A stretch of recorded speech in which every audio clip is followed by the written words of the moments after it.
Hey everyone, it's Keely here for Soy and Shea, and thank you so much for joining me. Now before I jump into today's video, I am putting a call out to Laurie West.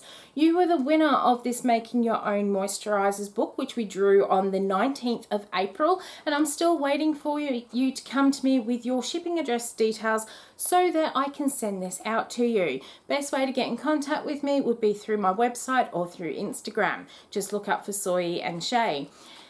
If I haven't heard from you by the 19th of May, I am going to redraw this because I really do want to give this book away, and I do still have everyone else's names in my little jug here, and I will redraw that on the 19th of May if I've not heard from you by then. Right, so onto the soap that we're actually going to make today. I've been wanting to add a new range of soaps into my product line, which is based more of adding more natural additive ingredients into the soaps. And I've been getting lots of requests for these lately. And I figured now that I'm in my quiet season, now is the best time to start making them so I can actually try them and see what all these different additives do. When I first got into making soaps, I was absolutely blown away by what you could put into soap. Not only is the list of oils that you can use just endless, and the combinations of them, if you can imagine it, you need to give it a go and see what sort of bar of soap it's going to produce. You then have all of your sort of obvious additives like clays, natural colorants, exfoliants, botanicals and things like that. But then what really amazed me was what you could use as your liquid portion for the soap. And you've got your real obvious ones like goat's milk soap, and then you've got the sort of more obscure ones like beer and champagne, coconut water, orange juice. I've even seen people add chocolate and eggs, pureed carrots, pumpkin. Basically, if it grows in nature, I've seen people attempt to put it in soap. The most common one I have been asked for since Christmas is for a goat's milk soap. So that is going to be the first soap that I am going to attempt to make. And I also got in a little sampler pack from Aussie Soap Supplies, which works in conjunction with the Pure Soap Making book. And the sampler pack includes all these natural colorants like alkanet root powder, indigo, there was some turmeric, there was some charcoal and a couple of other different clays in there as well. And I thought that I would start off with the goat's milk soap with some of those natural colorants, and then because we are doing some of those more natural style of ingredients, while I was doing a bit of a cleanup, I found an essential oil in my stash, which I used to sell, do as a resell, and I no longer do that. So I figured I would use the rest of that essential oil in the soap. And then at the end of this video, I'm going to give you my personal thoughts on what goat's milk actually does for the bar of soap, because that is the thing that I have found so hard to find out. People will say, I'm adding this to my soap and I'm adding that and this and the other, but they never tell you what that ingredient actually does for the bar of soap. So I'm going to give you a review on that soap once it's finished curing. So let's go and make the soap. In my jug today, I have my usual soaping oils, and if you'd like to know what my recipe is, it's down in the description box below. I decided to use my usual oils rather than upping the recipe or making it more luxurious with things like cocoa butter, because I wanted to get a real feel for what goat's milk is actually going to bring to this bar of soap, and then we can have a look at adjusting the recipes later to make a really luxurious bar. What I've got in these two containers, I have my goat's milk and I also have my sodium hydroxide and water solution. To work these two out, I ran it through soap calc and I came up with a number of 330 grams of liquid to melt my sodium hydroxide down. But because I'm using my goat's milk, I need to take that into account. In my jug, I've got 150 grams of goat's milk, which is about 45% of that total liquid weight that I needed. And then I used the rest of that, which was 180 grams, as my water to dissolve that sodium hydroxide down. Now, from what I've been seeing, there's a couple of ways that you can add goat's milk into your soap. You can add it in as a goat's milk powder. You can do it as fresh goat's milk, which we're going to do today. And I'm going to add that straight into my oil so that it doesn't burn or make a funny smell. And the other way I've seen people do it is to freeze the goat's milk and then gently pour their sodium hydroxide over the goat's milk and melt it all down that way. But as I said, today I'm just going to pour my goat's milk straight into my oils. I'm going to give that a bit of a mix up, and then I am going to add in my lye water solution and mix this up until it comes to a light emulsion.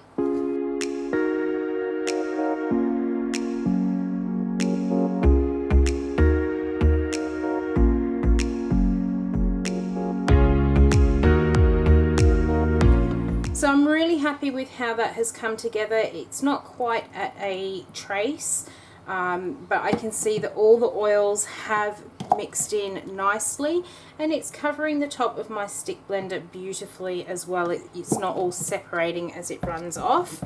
The fragrance oil I'm using today is actually an essential oil blend which I've had from Heirloom Bath and Body Care.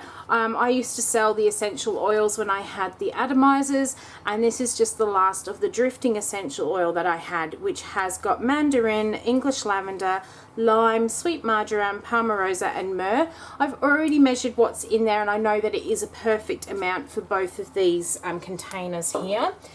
To colour my soaps, what I'm going to do in my smaller pot here, I have got some Dusky Rose clay. Now a little while ago I was ordering from Aussie Soap Supplies, and they do this sort of kit of all these natural colourants, and it's to go in conjunction with the Soaping Naturally book that Soap Queen put out. So I got that in the other day, and this was one of the colours that was in there, was this Dusky Rose. So I'm going to pop that in there. And the other thing that was in this pack was, this one is, let me grab the container, there it is. This is some alkanet root powder. Now what I did originally was I took some of my oils out of my bucket. I took about a tablespoon, and then I've put 2 teaspoons worth of the alkanet powder in here, and I've actually left it for quite a few days, and I've got this really deep red colour. I have noticed that the alkanet powder leaves this grainy feel, which I'm going to leave in here because I figured that's going to add some really nice exfoliant into my soap. So I'm just going to scrape as much of that out of there as I possibly can. And yep, that is stainless steel. I just thought I'd better double check that, because otherwise it would not react nicely with the soap. So we're going to scrape, might just pick a bit of that soap up, get that out, and I'm hoping that this will give me a really nice purpley red sort of colour. So I'm going to give this a bit of a blend up, and then I'm going to pour in my essential oil, and then we will get to pouring into the mould.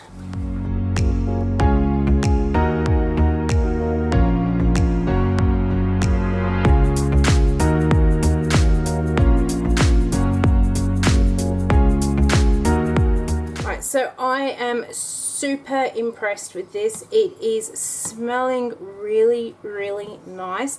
Hopefully it stays the same all through its sort of saponification and curing process. It is staying beautifully fluid for me as well, which is really nice. I wasn't sure how well behaved that goat's milk would make my soap butter, but it seems to be behaving well. Now we have a slightly different mould today. This is one of the moulds that I made when I first started soap making. I first made these because I hated using the silicone, the big thick silicone molds, because I found that I could never get soaps out. I think that was a little bit more to do with the fact that I was just too impatient, and I found that they used to stick and then they'd go all horrible shaped and everything else. So I ended up making myself these wooden soap molds. I don't mind lining them with paper. I know a lot of people hate lining these sorts of mould with paper. I actually find it quite therapeutic to do. I'm a little bit OCD with a lot of the things that I tend to do, so getting that sort of paper into the mould all nice and neat and tidy, that was just really my kind of thing to do. So I never minded actually putting the paper into my mould, but I didn't like is that I was wasting so much paper, which is why I upgraded to the other moulds that you usually see me use. Right, I've just gone and grabbed myself a chopstick, and I'm going to put that through and give a bit of a swirly swirl, and hopefully that's all right in the corners there. So I always pull this mold out when I start to have a look at doing testing of bars. I've got a few people, like close friends and family, who don't mind testing products for me. So whenever I am making a soap that I want to test, I usually do this 10 bar mold, so I can have a couple, hubby has a few, and then there's other people in the family that also get some to have a bit of a test. So I know some people say do tests in smaller containers than what I do, but I've got enough people to guinea pig my my products to let me know, so I always make at least 10 bars up, and plus it's much more enjoyable to actually make a bigger loaf of mold. So let me get the rest of this in here. Right, so I'm going to get this bowl completely scraped out. I'm going to do a top. I'm really hoping this has gone kind of like a grey colour. I'm really hoping that as this sets up overnight that it will come back to a nice purpley or a mauvey sort of colour ready. I really don't mind, just hopefully not this grey colour. I can see that because our alkanet root powder is quite grainy, that this is going to have some real gentle exfoliating bits in it, which is going to be really nice. So I actually can't wait to use this bar of soap. Just going to go give this a bit of a knock down, and then I'll get the rest of that dusky rose clay in here as well.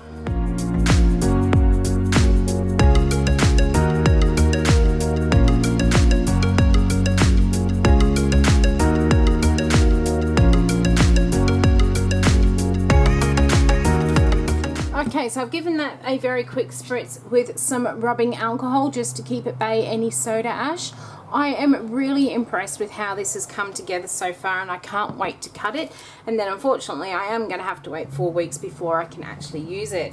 Now I am not going to insulate this soap, but what I am going to do, I'm just going to put some paddle pop sticks down the side of here, and then what I'm going to do is get some of my biodegradable plastic wrap, and I am going to put a cover over the top just to try and stop the air from getting to this soap and creating that soda ash. By putting the paddle pop sticks in here, it just means that the wrap won't actually touch my soap at all.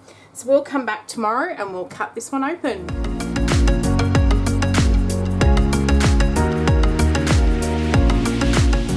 Right, so I am back to cut this goat's milk soap. I have actually left it sitting here just for a couple of extra days. We've been quite busy at the moment. We've got double markets coming up. So what I'm going to do is just lift this up out of my mould.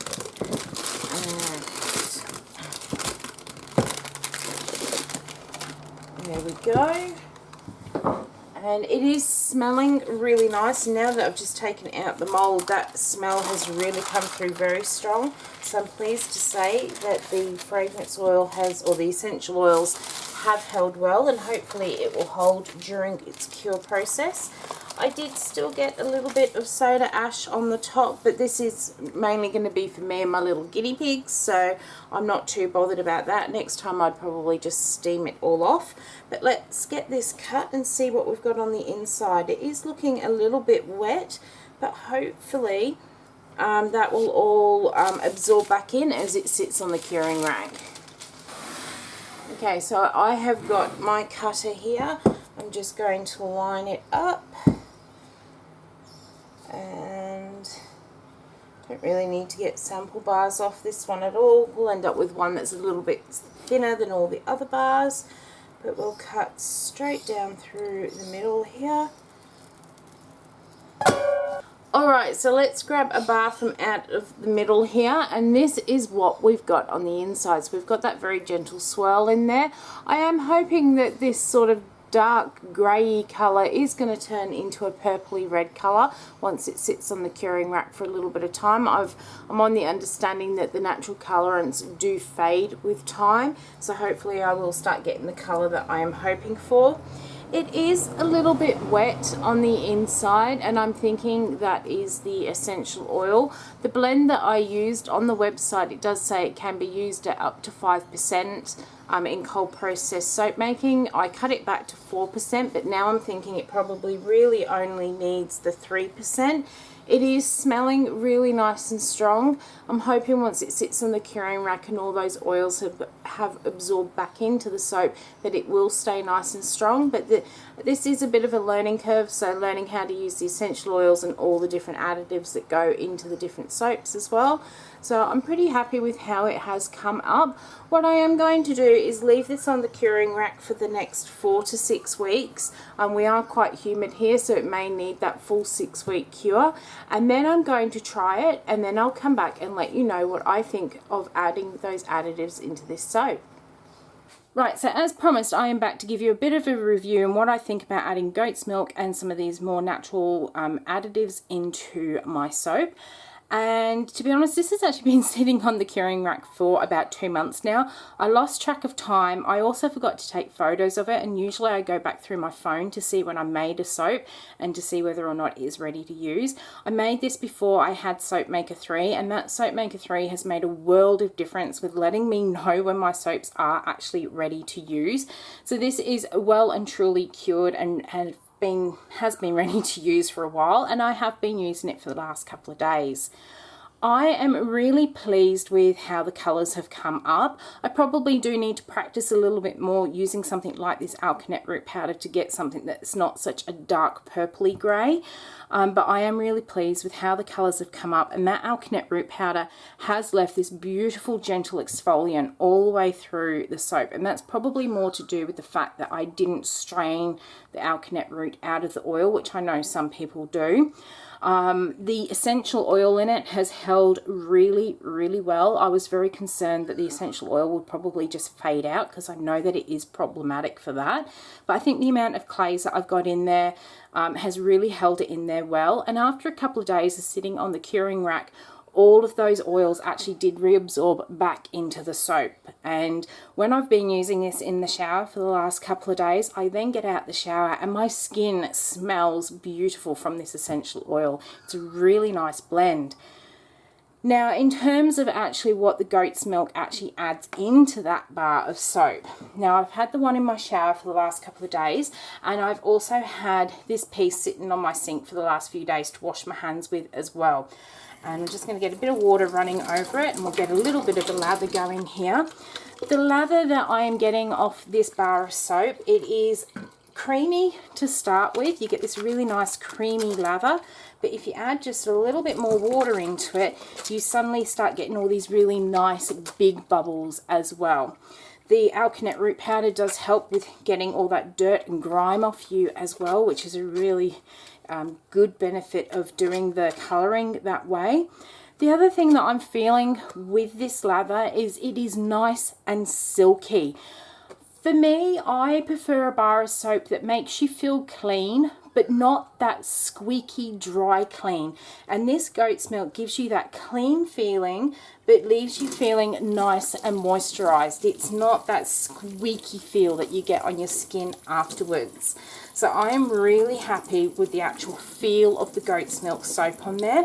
My only thing that I did, oh, that's a bit hot now. The only thing that I did have some concerns with when I was using it in the shower was when you first use that new bar of soap, and it can sometimes be a little bit tacky until you get that sort of outer layer off it. I found that it took quite a number of goes before I could get that draggy feel off the outside of the soap. So I'm keen to make another goat's milk soap to see if it's something to do with the clays that have added into that sort of draggy feel, or whether it is the actual goat's milk.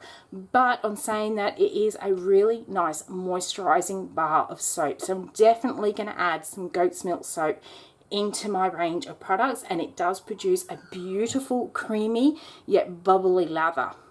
So I hope you have enjoyed watching me make my first goat's milk soap, and I hope that that information was also useful to you about whether or not you want to try adding goat's milk as well. If you did enjoy watching the video, why not leave me a thumbs up and any comments down below. If you've got any questions, I will do my best to get back to you as soon as I possibly can. And if you've got any suggestions for things that you might think I would like to try in some soaps, why not leave those down below in the comments section as well. And until the next video, I hope you have a great week, and I'll see you then. Bye.